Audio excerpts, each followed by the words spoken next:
जय श्री कृष्णा। जगत में हर इंसान को किसी न किसी प्रकार की निर्बलता अवश्य होती है। जैसे कोई अधिक गति से दौड़ नहीं पाता तो कोई अधिक भार नहीं उठा पाता। कोई किसी असाध्य रोग से पीड़ित रहता है तो कोई पढ़े हुए पाठों को याद नहीं रख सकता। ऐसे अनेकों उदाहरण और भी हैं। तो क्या आप किसी ऐसे व्यक्ति को जानते हैं जिसे सब कुछ प्राप्त हो और हम जीवन की उस एक निर्बलता को जीवन का केंद्र मानकर जीते हैं?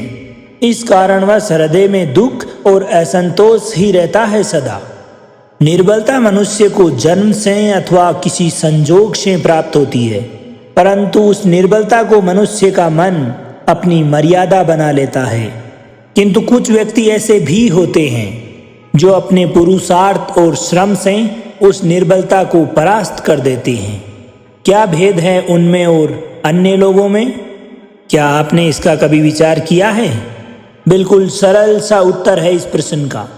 जो व्यक्ति कभी निर्बलता से पराजित नहीं होता, जो पुरुषार्थ करने का साहस रखता है, वही मनुष्य निर्बलता को पार कर जाता है। अर्थात निर्बलता अवश्य ईश्वर देता है, किंतु मर्यादा मनुष्य का मन ही निर्मित करता है। स्वयं विचार कीजिएगा। भविष्य का दूसरा नाम है संघर्ष। हृदय में आज कोई इच्छा उत्पन्न होती है और इच्छा पूर्ण नहीं हो पाती तो हृदय भविष्य की योजना बनाता है। भविष्य में इच्छा पूर्ण होगी ऐसी कल्पना करता है। किंतु जीवन ना तो अतीत में है और ना ही भविष्य में। जीवन तो इसी क्षण का नाम है, अर्थात इसी क्षण का अनुभव ही जीवन का सच्चा अनुभव है। किंतु हम ये सब जानते हुए भी जीवन का ये इतना सा सत्य जान नहीं पाते। या तो हम अपने अतीत के बीते हुए पलों को घेर कर बैठे रहते हैं, या फिर आने वाले समय के लिए हम योजनाएं बनाते रहते हैं और जीवन बीत जाता है। दोस्तों, एक सत्य अगर हम हृदय में उतार लें कि ना तो हम भविष्य देख सकते हैं और ना भविष्य निर्मित कर सकते हैं, हम तो केवल धैर्य और साहस के साथ भविष्य को आलिंगन दे सकते हैं, स्वागत कर सकते हैं भविष्य का। तो क्या जीवन का हर पल जीवन से नहीं भर जाएगा? आप स्वयं विचार कीजिए। ज्ञान की प्राप्ति सदा ही समर्पण से होती है, इस बात को हम सब जानते हैं। किंतु समर्पण का वास्तविक महत्व क्या है? क्या हमने कभी विचार किया? मनुष्य का मन सदा ही ज्ञान प्राप्ति में विभिन्न बाधाओं को उत्पन्न करता है। कभी अपने आप को किसी अन्य विद्यार्थी से ईर्ष्या उत्पन्न हो जाती है, कभी पढ़ाए हुए पाठों पर संदेह उत्पन्न होता है और कभी गुरु द्वारा दिया गया दंड हमारे मन को अहंकार से भर देता है। बताओ नहीं, क्या ऐसा नहीं होता? न जाने कैसे कैसे विचार मन को सदैव भटकाते रहते हैं और मन की इसी अयोग्य स्थिति के कारण हम ज्ञान प्राप्त नहीं कर पाते। मन की योग्य स्थिति केवल और केवल समर्पण भाव से उत्पन्न होती है। समर्पण मनुष्य के अहंकार का नाश करता है, ईर्ष्या, महत्वाकांक्षा आदि इच्छाओं को दूर कर हृदय को शांत करता है और मन को एकाग्र करता है। वास्तव में ईश्वर की सृष्टि में न ज्ञान की मर्यादा है न ज्ञानियों की। गुरु दत्तात्रेय ने तो गाय और श्वान से भी ज्ञान प्राप्त कर लिया था। अर्थात विषय चाहे ब्रह्म ज्ञान का हो या जीवन के ज्ञान का या गुरुकुल में प्राप्त होने वाले ज्ञान का, गुरु से अधिक महत्वपूर्ण है उस गुरु के प्रति हमारा समर्पण भाव। क्या ये सत्य नहीं? प्रत्येक मनुष्य के जीवन में एक ऐसा क्षण जरूर आता है जब सारे स्वार्थ, सारी आशाएं, सारे दृश्य ध्वस्त हो जाते हैं। जीवन के सारे आयोजन ही बिखर जाते हैं। जो कुछ भी हमने प्लानिंग की है वो सारी की सारी चौपट हो जाती है। एक ओर धर्म होता है और दूसरी ओर दुख, और इसी स्थिति को धर्म संकट कहते हैं। जब धर्म का वहन ही संकट होता है और धर्म का त्याग ही दुख। विचार कीजिए, कभी किसी स्वजन के विरुद्ध सत्य बोलने का अवसर मिल जाता है, कभी ठीक दरिद्रता के समय सरलता से चोरी करने का मार्ग प्राप्त हो जाता है, कभी किसी शक्तिशाली राजनेता या राजा के कर्मचारी का अधर्म प्रकट हो जाता है। सबके जीवन में ऐसी घटनाएं बनती ही रहती है। अधिकतर लोग ऐसे किसी भी क्षण को धर्म संकट के रूप में जान ही नहीं पाते। हमें किसी प्रकार के संघर्ष का अनुभव तक नहीं होता। सहजता से दुख की ओर खींचे चले जाते हैं, जिस प्रकार मक्खी गुड़ की तरफ खींची चली जाती है। वास्तव में धर्म संकट का क्षण उस परमात्मा के निकट जाने का क्षण होता है। अगर हम जीवन के संघर्षों से भयभीत ना हो, सुख की ओर आकर्षित ना हो, अपने धर्म पर सदैव दृढ़ रहें, तो परमात्मा का साक्षात्कार दूर नहीं।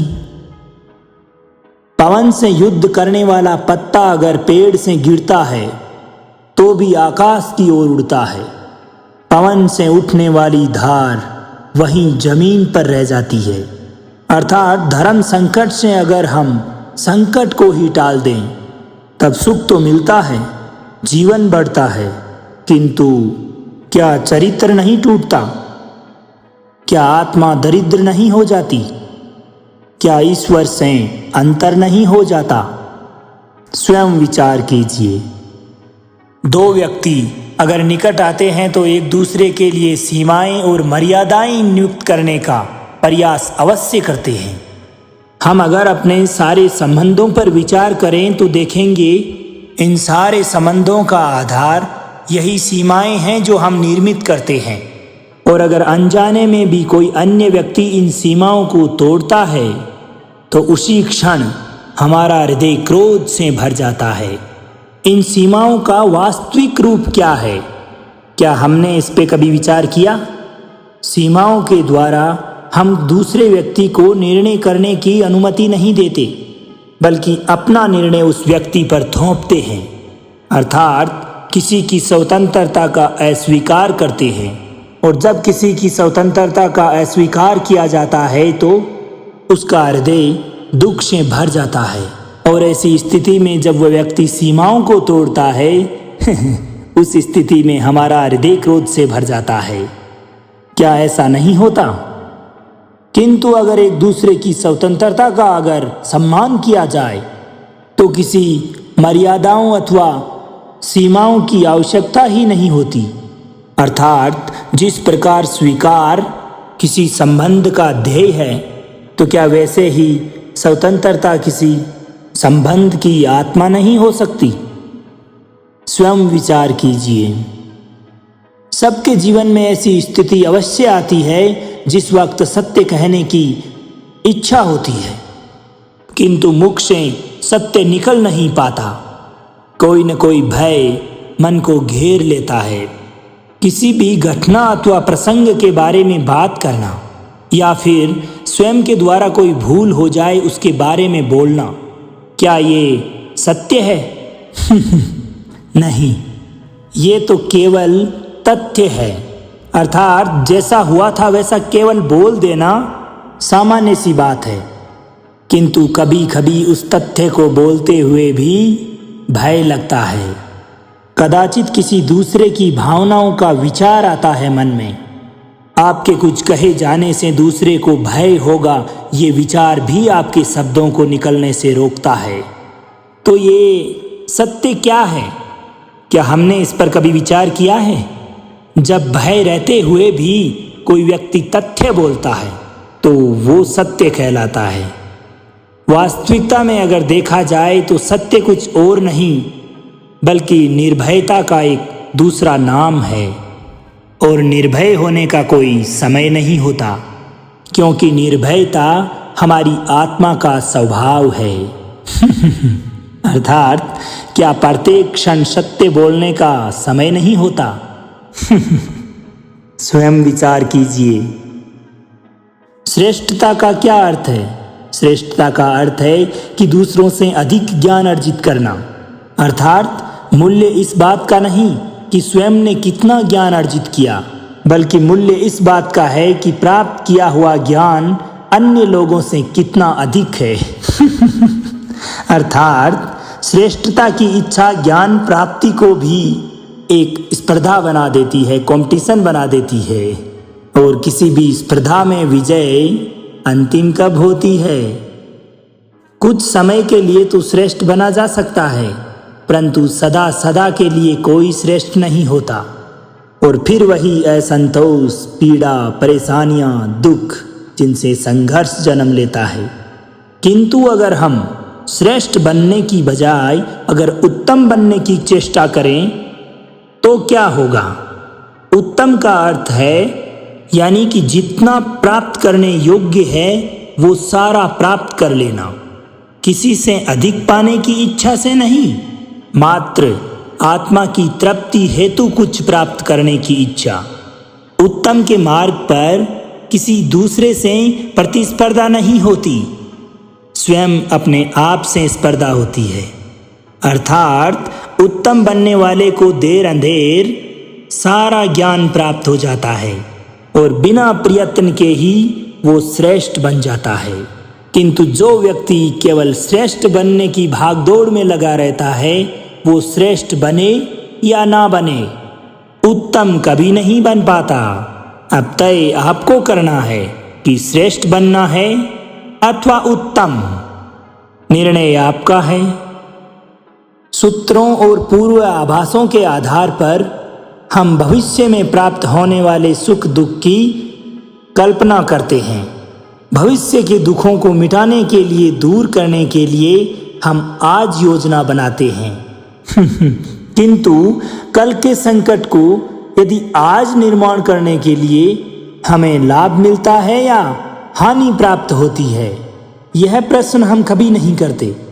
सत्य तो यह है कि संकट और उसका निवारण सार्थजन है, व्यक्ति के लिए भी और सृष्टि के लिए भी। नहीं तो आप अपने भूतकाल का स्मरण कीजिए, आप तुरंत ये जान पाएंगे कि जब जब भी संकट आता है तब तब उसका निवारण करने वाली शक्ति भी जन्म लेती है। बस यही तो जगत का चलन है। वस्तुतः संकट ही शक्ति के जन्म का कारण है। प्रत्येक व्यक्ति जब संकट से निकलता है तो एक पद आगे बढ़ा होता है, अधिक चमकता है, आत्मविश्वास से अधिक भरा होता है, ना कि अपने लिए अपितु विश्व के लिए भी। क्या ये सत्य नहीं? वास्तव में संकट का आना है एक अवसर का जन्म, अपने आप को बदलने का अवसर, अपने विचारों को ऊंचाई तक ले जाने का एक अवसर, अपनी आत्मा को बलवान और ज्ञान मंडित बनाने का एक अवसर। जो ये कर पाता है उसे कोई संकट नहीं होता, और जो ये नहीं कर पाता वो तो स्वयं एक संकट है इस संसार के लिए। विचार कीजिए। स्वयं विचार कीजिए। जीवन का हर क्षण निर्णय का क्षण होता है, डिसीजन का क्षण होता है। प्रत्येक पद पर किसी न किसी प्रकार का निर्णय करना ही पड़ता है। निर्णय का विषय चाहे कुछ भी हो, और निर्णय अपना प्रभाव छोड़ जाता है। आज लिए गए निर्णय भविष्य में दुख अथवा सुख का निर्धारण करते हैं, न केवल अपने लिए बल्कि अपने परिवार के लिए, आने वाली पीढ़ियों के लिए, इस संसार के निर्माण के लिए भी। जब किसी प्रकार की दुविधा हमारे सामने आती है तो मन व्याकुल हो जाता है, हम इमोशनल हो जाते हैं, अनिश्चितता से भर जाता है। निर्णय का वो क्षण एक युद्ध बनकर सामने आ जाता है और हमारा मन बन जाता है युद्ध भूमि। अधिकतर निर्णय हम दुविधा का निवारण करने के लिए नहीं, बल्कि केवल और केवल अपने मन को शांत करने के लिए, अपने मन को सांत्वना प्रदान करने मात्र के लिए लेते हैं। पर क्या कोई दौड़ते हुए भोजन ग्रहण कर सकता है? नहीं। तो क्या युद्ध से जूझता हुआ मन किसी भी प्रकार का योग्य निर्णय ले पाएगा?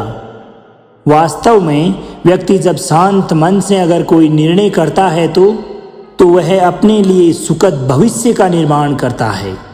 किंतु अगर वह अपने मन को शांत करने के लिए अगर कोई निर्णय करता है तो वो व्यक्ति भविष्य में अपने लिए कांटों भरा वृक्ष लगाता है।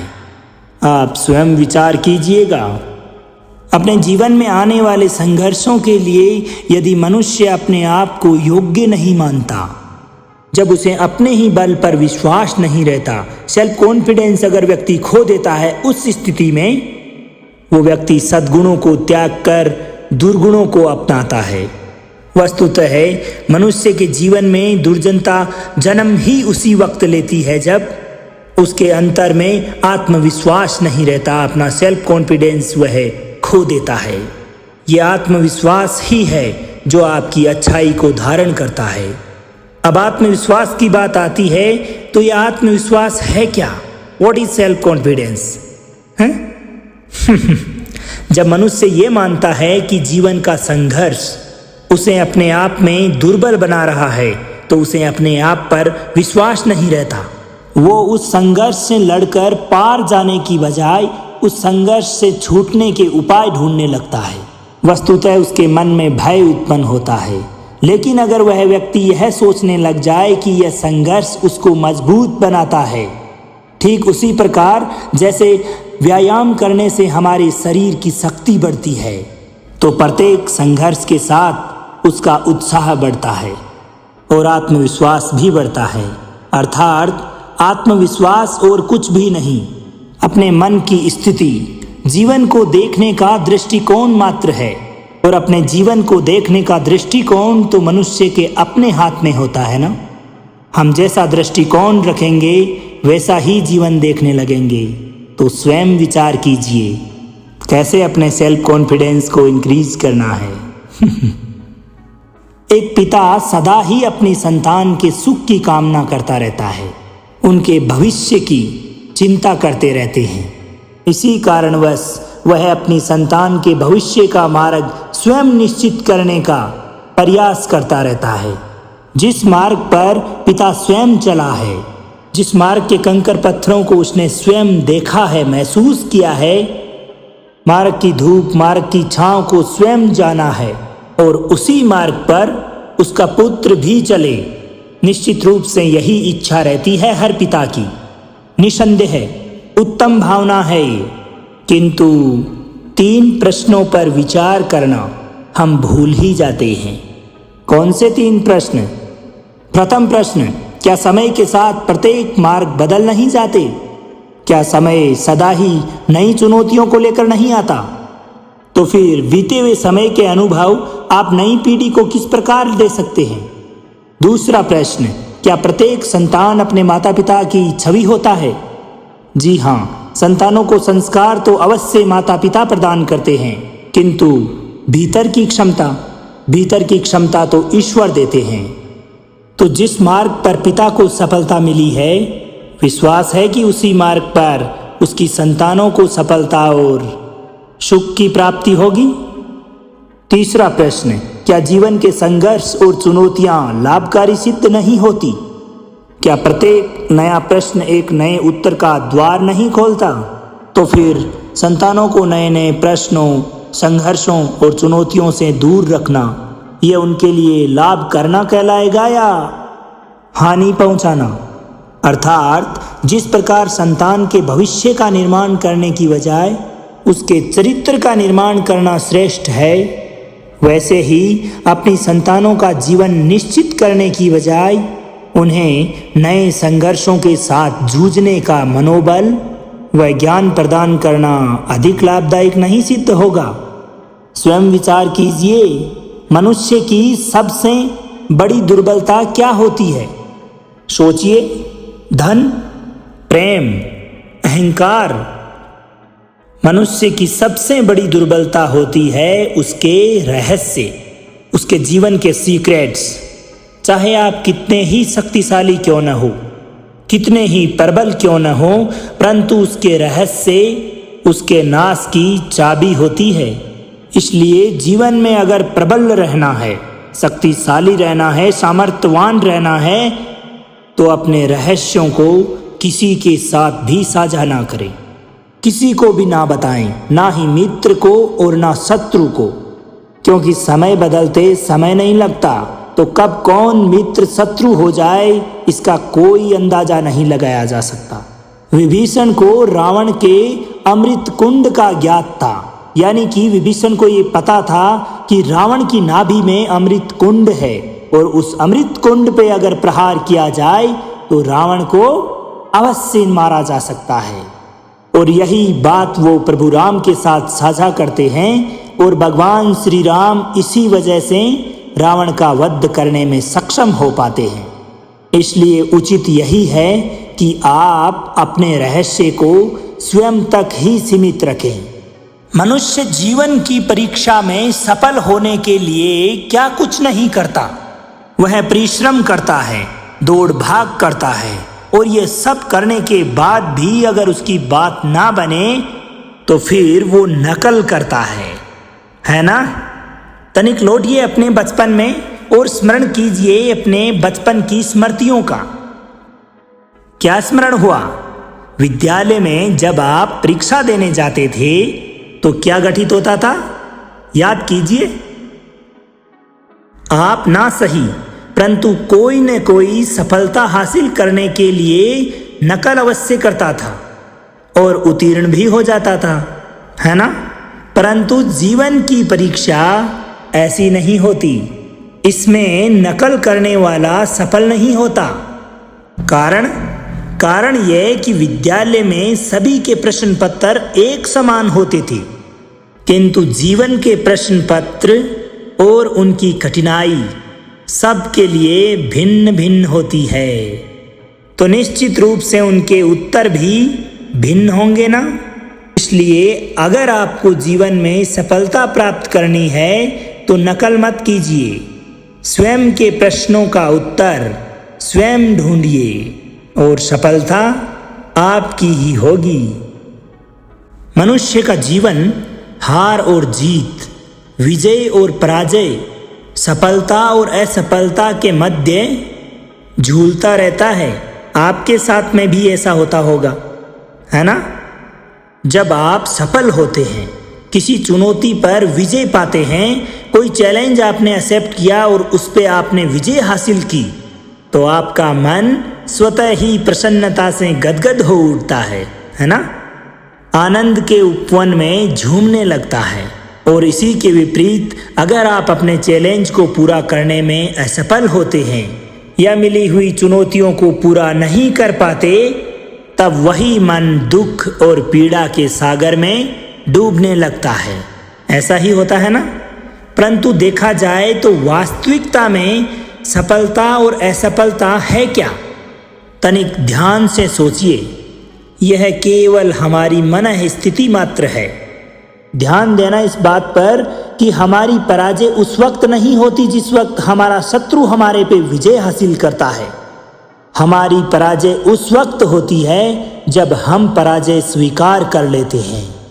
हम अपने जीवन में असफल उस वक्त नहीं होते जिस वक्त हम अपने लक्ष्य को प्राप्त नहीं कर लेते, बल्कि हम असली असफल उस वक्त होते हैं जब हम अपने लक्ष्य के लिए प्रयास करना बंद कर देते हैं। इसलिए सदैव प्रयासरत रहिए, प्रयास करते रहिए, कभी हार ना माने। आपका लक्ष्य आपके कदम चूमेगा, इसमें कोई संदेह नहीं। क्योंकि जिस दिन आप हार को स्वीकारना बंद कर देंगे, जीत आपके चरणों में होगी। आप सबने बरगद के वृक्ष को तो देखा ही होगा।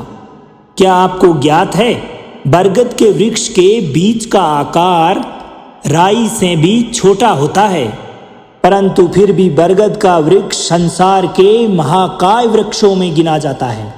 जब उसका जन्म होता है तब उसमें वो जटाएं, वो शाखाएं नहीं होती, परंतु जैसे जैसे उसका विस्तार होता है, वह जैसे जैसे अधिक शाखाओं का भार उठाने लगता है और अधिक पत्तियों का सृजन करता है, उसकी शाखाएं जटाएं बनकर जड़ तक पहुंचती है और उस वृक्ष को सहारा प्रदान करती है। यह जीवन का बहुत महत्वपूर्ण मार्ग है। बिना किसी लोभ लालच के शुभ कार्य करें, अन्य निर्बल लोगों की सहायता करें। धीरे धीरे आपने जिन जिन निर्बलों की सहायता की है, वही लोग आपके सहायक बनते जाएंगे। आपकी जड़ों को और अधिक बलशाली बनाएंगे, आयु मान और आकार बढ़ाएंगे। सहजीवन, सहायता और निष्काम आपको मृत्यु के पश्चात भी मरने नहीं देगा, बल्कि आपको हमेशा हमेशा के लिए अमर बना देगा। दोस्तों, हमारा शरीर प्रकृति का एक महान आविष्कार है। इससे जटिल संरचना इस संसार में और कोई दूसरी नहीं। हमारा शरीर जितना जटिल है, यदि इसको ठीक से जाना जाए तो इससे अधिक सरल ज्ञान देने वाला और कोई नहीं है। हमारे शरीर में 5 इंद्रियां होती है जो हमें भाव, स्वर्ण और वस्तुओं का बोध कराती है। हमारे पास आँखें, नाक है, स्पर्श करने के लिए त्वचा है, श्रवण हेतु कान है और जिह्वा है। इन सभी का भिन्न भिन्न कार्य है। आँखों से देखना, कानों से सुनना, नथनों से श्वास लेना, त्वचा से स्पर्श करना और जिह्वा से स्वाद लेना। परंतु क्या आपने ऐसा कभी सोचा कि प्रकृति ने हमें 2 आँखें दी, 2 नथनें दी, 2 कान दिए, स्पर्श के लिए ये पूरा शरीर दिया, परंतु जिह्वा केवल 1 दी। ऐसा क्यों? क्योंकि प्रकृति चाहती है कि हम देखें अधिक, सुने अधिक और ज्ञान अधिक अर्जित करें, परंतु बोलें कम। क्योंकि अधिक बोलना व्यक्ति के नाश को निमंत्रण देता है। इस बात का स्मरण रखिएगा। सब लोग सदा यही कहते आए हैं कि यदि आगे बढ़ना है तो अपनों का साथ दो।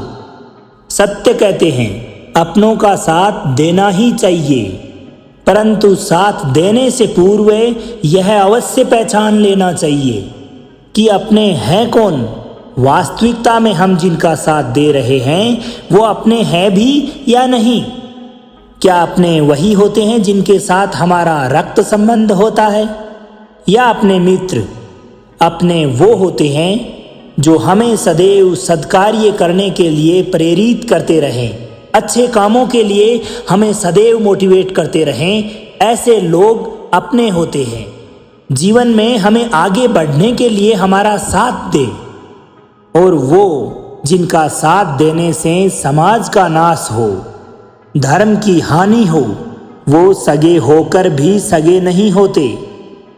इसलिए जब भी आप जीवन में अपनों की परिभाषा का चुनाव करें तो उन्हीं का चुनाव अपनों में करें जो आपके जीवन में, आपकी प्रगति में, आपको आगे प्रोत्साहित करने में आपका सदैव साथ देते आए हों, बल्कि उन्हें नहीं जो आपको सदैव जीवन में अंधकार और अज्ञान के मार्ग पर चलने को कहते हैं। आप जिनसे भी प्रेम करते हैं सदैव उनके समीप रहना चाहते हैं, है ना? ऐसा कभी नहीं चाहते कि कभी भी जीवन में अपनों से दूर रहना पड़े, बिछड़ना पड़े। परंतु एक समय के पश्चात अपनों से दूर हो जाना उन्नति के लिए अति आवश्यक है। आप माता पिता हैं ना? अगर आप अपनी संतान के जीवन के हर पथ पर सदैव मार्गदर्शन ही करते रहेंगे तो आपकी संतान कैसे वो अपने जीवन में आने वाले संघर्षों, चुनौतियों का सामना करते हुए एक नव पथ का निर्माण कर पाएंगे? मार्ग के कांटों से अपने आप को बचाना कैसे सीख पाएंगे? इसीलिए एक निश्चित समय के बाद अपनों से बनाई गई दूरी भी लाभकारी सिद्ध होती है।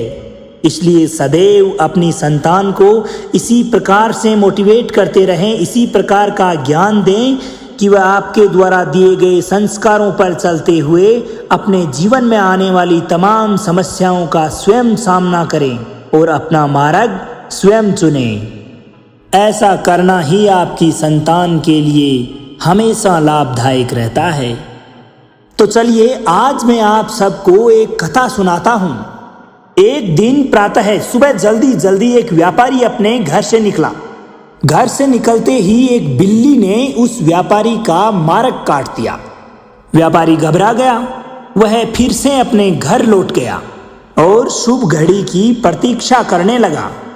और कुछ समय पश्चात जब वह पुनः अपने घर से निकला, वो वाहन जा चुका था जिसमें बैठकर उस व्यापारी को राजा तक पहुंचकर कोई उपहार भेंट करना था। अब राजा को भेंट नहीं मिली और राजा क्रोधित हो गया। राजा ने उस व्यापारी का व्यापार बंद करवा दिया। इस कारण वह व्यापारी क्रोधित होकर अपने घर पर अपनी पत्नी से ही लड़ बैठा। इस घटना के पश्चात पत्नी अपने बच्चों समेत अपने मायके वापस चली गई और अब उस व्यापारी के जीवन में अगर कुछ रह गया था तो वो सिर्फ और सिर्फ अंधकार। और इस सारी घटना का कारण वह हमेशा उस बिल्ली को मानता रहा जिसने कि उसके घर से निकलते ही रास्ता काटा था। ऐसे ही एक दूसरा व्यापारी राजा को भेंट देने निकला और उस व्यापारी का मार्ग भी एक बिल्ली ने काट दिया। एक बार के लिए वह व्यापारी तनिक घबराया, लेकिन फिर उसने आगे बढ़ना उचित समझा। आगे बढ़ा और राजा तक वह उचित समय पर पहुंचा। पहुंचकर राजा को भेंट दिया। राजा प्रसन्न हुआ और राजा ने व्यापारी को अपना व्यापार और अधिक बढ़ाने की अनुमति दे दी। कई स्वर्ण आभूषण दिए। अब जब वो व्यापारी वापस लौटकर अपने घर पहुंचा तो पत्नी को देने के लिए आभूषण और बच्चों के लिए उसके पास वस्त्र थे। हर ओर प्रसन्नता थी। समझ रहे हैं ना आप? दोनों के साथ एक ही प्रकार की घटना घटित हुई, बिल्ली का मार्ग काटना।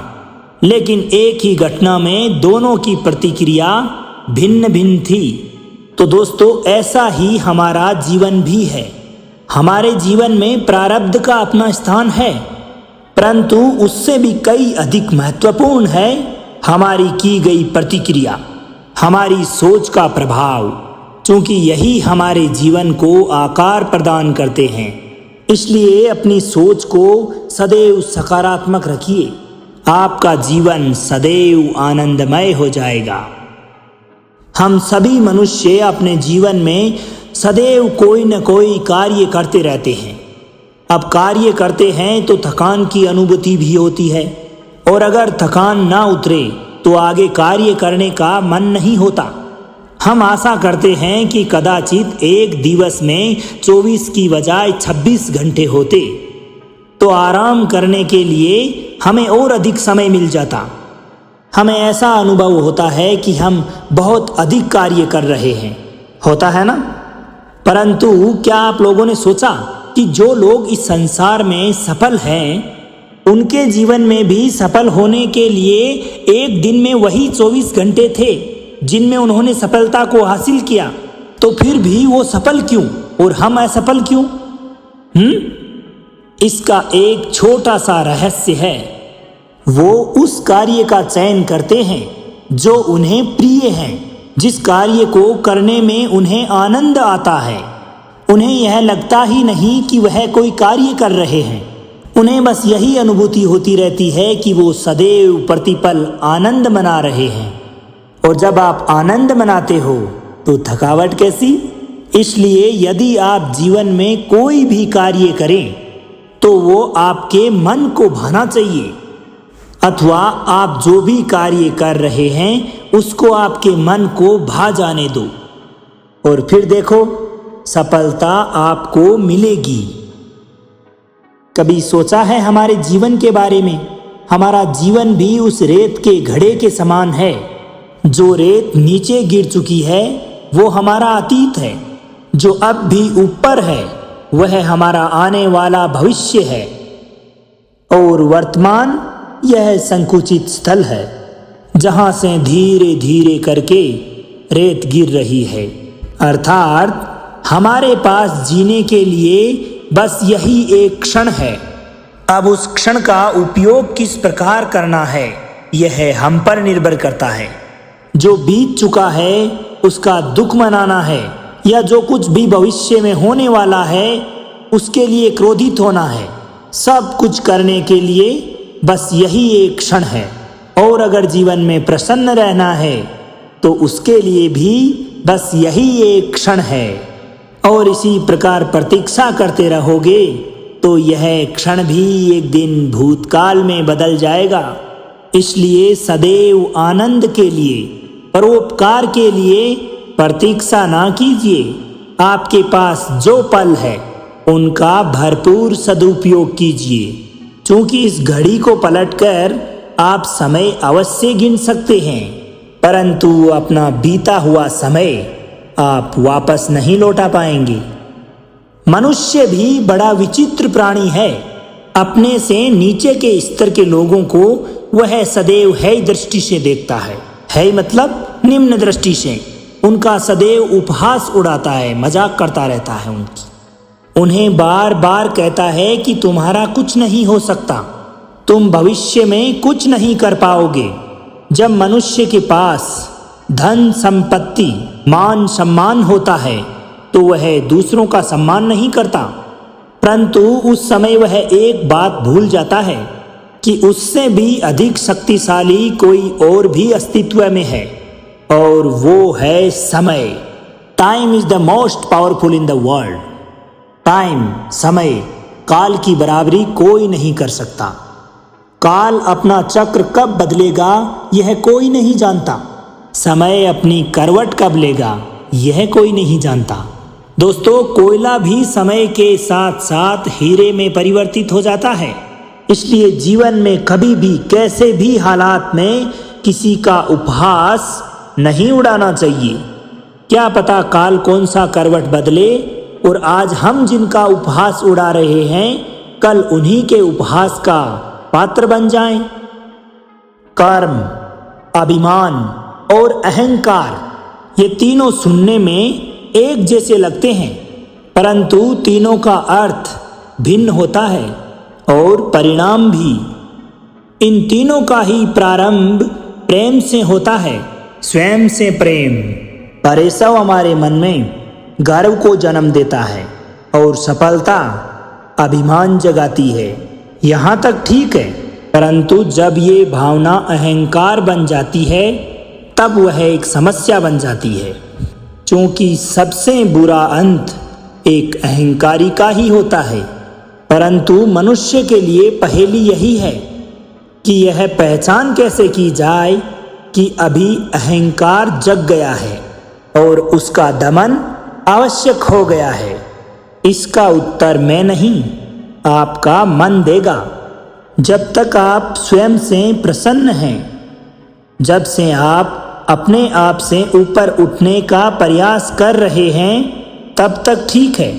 परंतु जब आपके मन में दूसरों को नीचा दिखाने का भाव आ जाए, उसी वक्त सावधान हो जाइएगा, क्योंकि यही अहंकार है जो वास्तविकता में आपको हीन कर रहा है। चलो आज मैं आपको एक कहानी सुनाता हूँ। एक दिन गोकुल में दो व्यापारी आए। एक व्यापारी शहद का व्यापारी था। बड़ा मीठा शहद था उसके पास, परंतु वह गोकुल में लंबे समय तक टिक नहीं पाया। उसको व्यापार में हानि हुई और वह शीघ्र ही व्यापार छोड़कर गोकुल से चला गया। और दूसरा व्यापारी जो था वह मिर्च का था। पहले दिन वह एक पोटली मिर्च लाया और दूसरे ही दिन पूरी की पूरी बैलगाड़ी भरकर लाया, और धीरे धीरे पूरी मथुरा में उसकी धाक जम गई। इस बात से मुझे बड़ा आश्चर्य हुआ, तो मैंने बाबा से पूछा कि ऐसा क्यों? एक मीठे शहद का व्यापारी कंगाल हो गया और मिर्च का व्यापारी धीरे धीरे अपने व्यापार में उन्नति करते हुए सेठ बन गया। बाबा मुस्कुराए और धीरे से जवाब दिया कि मीठी जुबान से तीखी मिर्च बेचने वाले की भी मिर्च बिक जाती है, और जो कड़वी बोली बोलता है उसका मीठा शहद भी नहीं बिकता। वाह, कितने उत्तम विचार है उनके।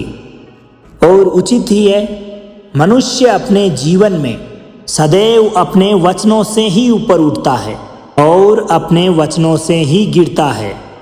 इसलिए अपने जीवन में सदैव मीठी बोली बोलने का प्रयास कीजिए, आपका जीवन सरल हो जाएगा। मनुष्य की सबसे बड़ी दुर्बलता क्या होती है? सोचिए। प्रेम, अहंकार। मनुष्य की सबसे बड़ी दुर्बलता होती है उसके रहस्य। चाहे आप कितने भी शक्तिशाली क्यों न हो, कितने भी प्रबल क्यों न हो, परंतु उसके रहस्य उसके नाश की चाबी होती है।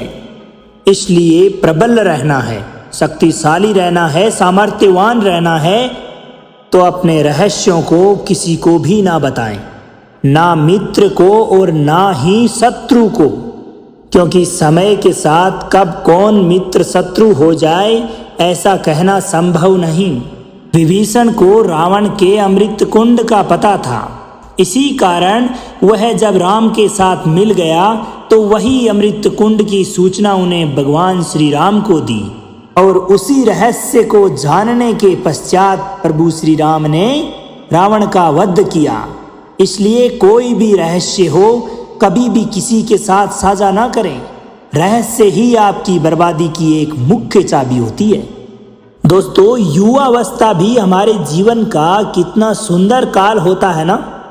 बाहों में बल, मन में कुछ बड़ा कर जाने की चाह, आंखों में भविष्य के सुंदर और कोमल सपने, और इसी अवस्था में मनुष्य के भीतर पनपता है प्रेम। किसी को देखकर उसके प्रति मन मोहित हो जाता है और उसके पश्चात मनुष्य अपना सब कुछ उस पर न्यौछावर करने को तैयार हो जाता है। फिर प्रेम की परिणति होती है विवाह में। क्यों? सबको अपने जीवन के खट्टे मीठे स्मरण आए ना।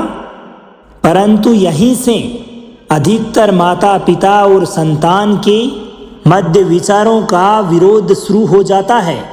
संतान को लगता है कि उसके द्वारा चुना गया जीवन साथी ही उसके लिए श्रेष्ठ है, और माता पिता को लगता है कि संतान अनजाने में भूल कर रही है। संतान का तर्क होता है कि उसे विवाह किससे करना है, यह अधिकार उसी का है, और माता पिता का तर्क यह होता है कि अब भी जीवन साथी का चुनाव करने की समझ संतान में है ही नहीं। तो इस अवरोध का निदान किस प्रकार किया जाए? ऐसी स्थिति में उचित निर्णय किस प्रकार लिया जाए? ऐसी स्थिति का भगवान श्री कृष्ण एक ही मार्ग प्रशस्त करते हैं कि अपने उत्तरदायित्वों का भार और अपने से बड़ों के मापदंडों का भार विवाह करने से पूर्व ये जान लेना अति आवश्यक है कि विवाह मात्र अपने प्रेम को पा लेने का मार्ग नहीं है, अपितु विवाह से जीवन का एक नया द्वार भी खुलता है और हर नए जीवन के साथ नए उत्तरदायित्व भी होते हैं, नई जवाबदारियां आती है, नई जिम्मेदारियां बढ़ती है। और अगर इन उत्तरदायित्वों को ध्यान में रखते हुए समझते हुए निर्णय लिया जाए तो विश्वास कीजिए आपका दाम्पत्य जीवन खुशियों से भरा रहेगा और आपको जीवन में कभी भी यह पछतावा नहीं होगा, रिग्रेट फील नहीं होगा कि आपने कोई अनुचित निर्णय लिया था।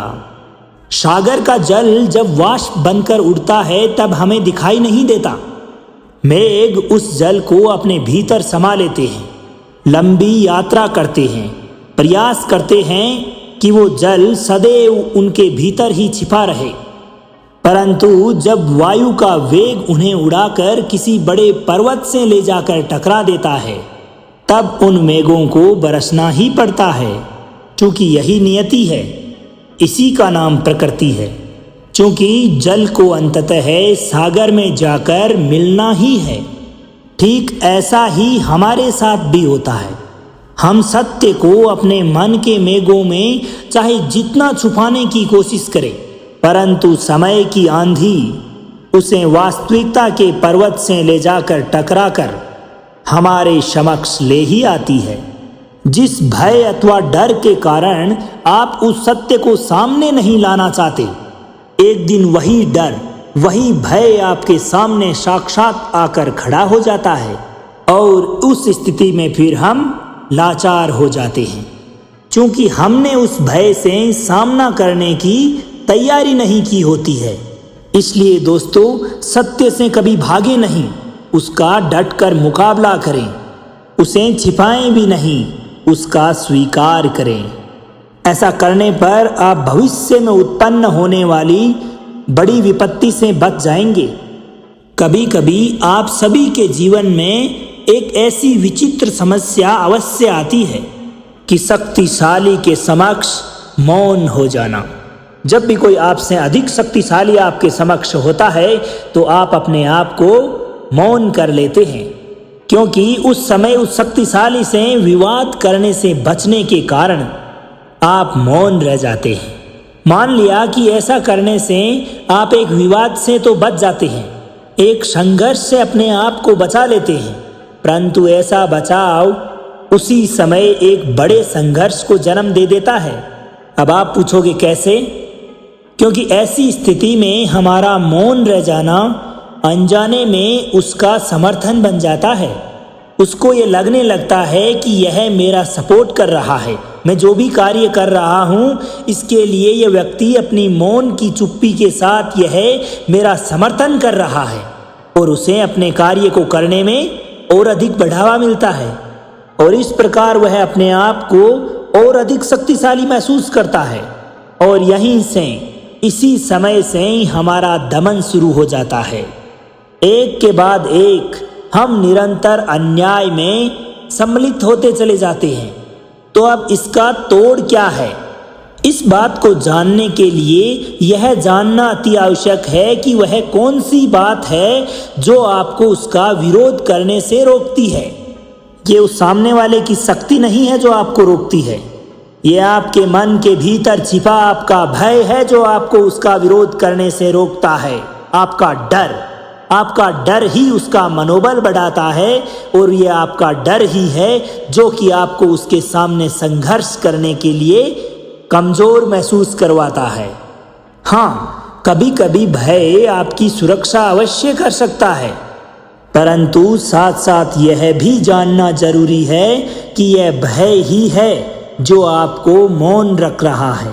इसलिए अपने मन से भय का त्याग कर दें, इस भय को अपने मन से बाहर निकाल दें और खुलकर अनैति का, अन्याय का, अधर्म का पूर्ण रूप से विरोध कीजिए, और फिर देखिएगा आपका मन कितना मुक्त और हल्का महसूस करता है। तो दोस्तों, ये थे भगवान श्री कृष्ण के श्रीमुख से निकले हुए वो अनमोल रतन जो कि आप तक पहुँचे हैं। आप बड़े भाग्यशाली हैं जो आपने भगवान श्री कृष्ण के ये अनमोल अपने जीवन में सुने हैं, और इनको अगर आप अपने जीवन में अपनाते हैं, इनका निरंतर अभ्यास करते हैं और अपने जीवन में लागू करते हैं, तो ऐसी कोई भी वस्तु अथवा कोई भी ऐसा लक्ष्य नहीं जिसको कि आप प्राप्त ना कर सकें। तो दोस्तों, अब अपने मित्र सांवर चौधरी को आज्ञा दीजिए। मिलते हैं ऐसे ही किसी और ज्ञानवर्धक वीडियो के साथ। तब तक के लिए खुश रहिए, हंसते रहिए, मुस्कुराते रहिए, जीवन में आगे बढ़ते रहिए, और प्रेम से बोलिए श्री राधे राधे।